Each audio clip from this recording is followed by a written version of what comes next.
ओम नमः शिवाय। आज मैं आपको विष्णु भगवान जी की एक बहुत अच्छी कहानी सुनाने जा रही हूँ, आपको पसंद आएगी। एक महर्षि सुरभि ने गुस्से में आकर विष्णु भगवान जी के छाती पर जोर से लात मारी। कहते हैं कि छाती में लक्ष्मी जी का निवास होता है।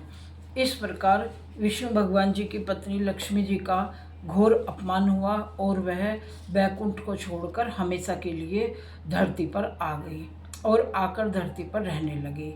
और यहीं से शुरू होती है अमीर मंदिर तिरुपति बालाजी की कहानी। और बैकुंठ छोड़ने के बाद में माता लक्ष्मी सीधे पृथ्वी पर निवास करने लगे। दक्षिण में एक राजा राज्य करते थे और उनका नाम था आकाश राज।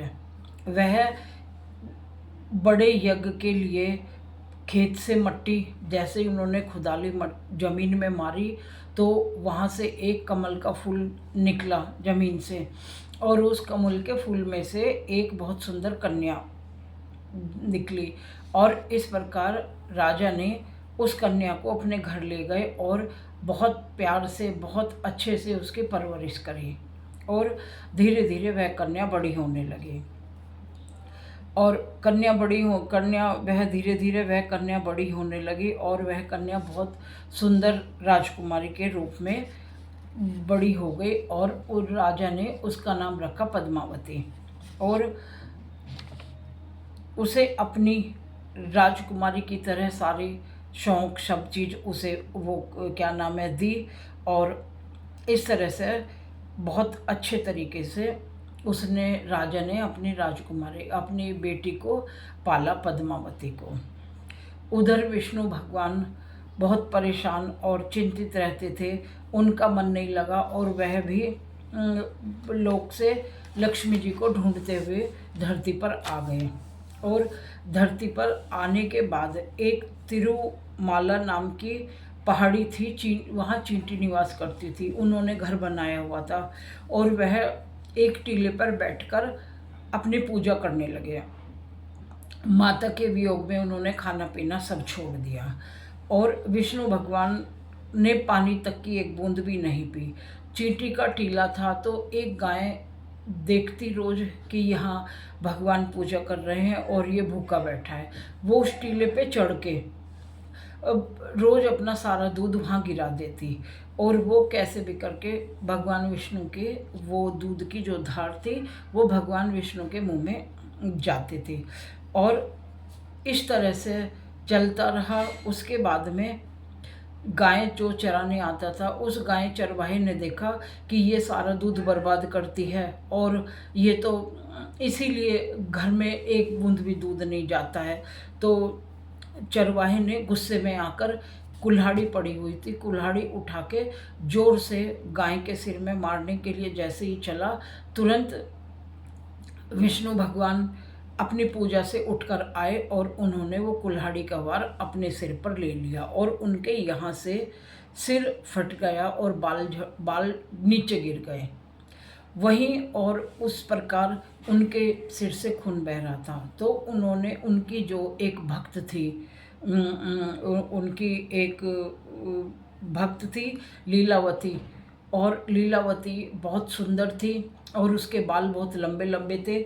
लेकिन वह विष्णु भगवान की बहुत बड़ी भक्त थी। उसने कुछ भी नहीं सोचा, अपने बाल काटे और विष्णु भगवान के यहाँ लगा दिए और वो बाल तुरंत विष्णु भगवान के माथे पे चिपक गए।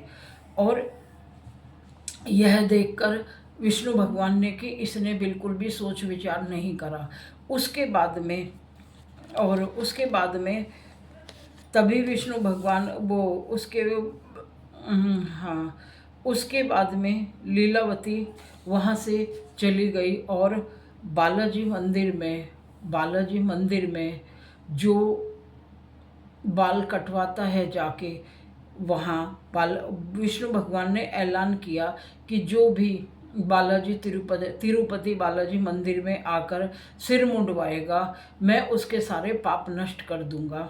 तो ये मान्यता है कि वहाँ जाकर जो भी अपने बाल, स्त्री पुरुष जो भी अपने बाल कटवाते हैं, भगवान उसके सारे उसे कष्टों से मुक्ति देता है और उसके पापों को नष्ट कर देता है।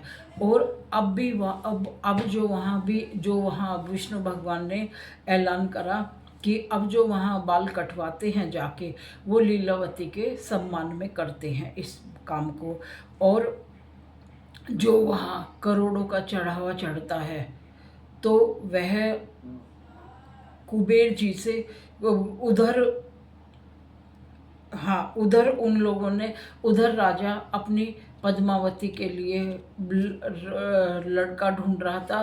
तो राजा विष्णु भगवान ऐसे ही अपना शाम को घूम रहे थे, उनकी मुलाकात पद्मावती से हुई। पद्मावती ने राजा को सारी बात बताई और विष्णु भगवान से पद्मावती के विवाह तय कर दिया। राजा का मन था कि एक विवाह बहुत शाही होना चाहिए, लेकिन विष्णु भगवान के पास तो पैसे नहीं थे, वह बड़े परेशान रहे। उन्होंने तिरुपति बालाजी जाकर कुबेर से बहुत बड़ा कर्जा लिया और इस तरह से विष्णु भगवान की पद्मावती से शादी हो गई। और ये कहते हैं कि कलयुग तक कुबेर भगवान ने कहा कि कलयुग के अंत तक तुम मेरे इस कर्जे को उतारोगे। और आज ये कहा जाता, ये मान्यता है कि जो भी करोड़ों का चढ़ावा आता है वो सारा कुबेर भगवान का कर्जा ही उतार रहे हैं विष्णु भगवान आज तक भी। और उधर जो भी वहाँ आदमी, औरत या बच्चे सिर मुंडवाते हैं, विष्णु भगवान का आशीर्वाद उन्हें मिलता है और लीलावती का सम्मान में वो लोग अपने बाल कटवाते हैं, क्योंकि उन्होंने भी बलिदान दिया था। उनके बलिदान को औरतें मान सम्मान करती हैं और जितना भी वहाँ चढ़ावा होता है वो सारा विष्णु भगवान कुबेर जी का कर्जा उतार रहे हैं, ब्याज समेत। इतना कर्जा है कि वो अभी उतरा नहीं है। तो दोस्तों, आपको कहानी कैसी लगी? और अगर आपको कहानी अच्छी लगी हो तो कमेंट में गोविंदा गोविंदा ज़रूर लिखिए और लाइक करके बताइए और सब्सक्राइब करिए और कमेंट में गोविंदा गोविंदा लिख दीजिए। और मिलते हैं फिर कल एक नई कहानी के साथ में।